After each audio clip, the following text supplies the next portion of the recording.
बड़ी खबर निकल कर आ रही है। पौष पूर्णिमा का दिन लाखों श्रद्धालुओं ने लगाई पुण्य की डुबकी। प्रतापगढ़ कुंदा आज पौष पूर्णिमा के अवसर पर मानिकपुर शाहबाद स्नान घाट पर श्रद्धालुओं ने पवित्र गंगा में लगाए आस्था की डुबकी।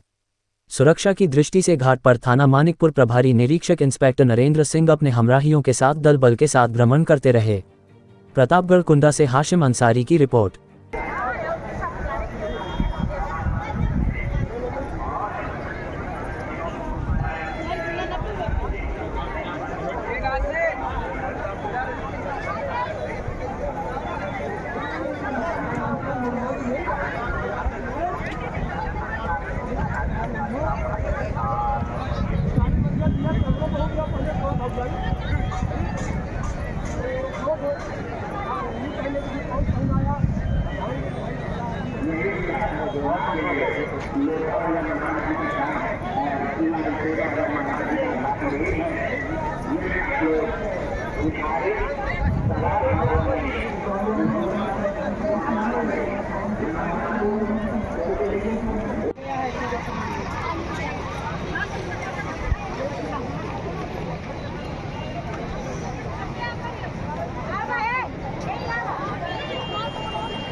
सही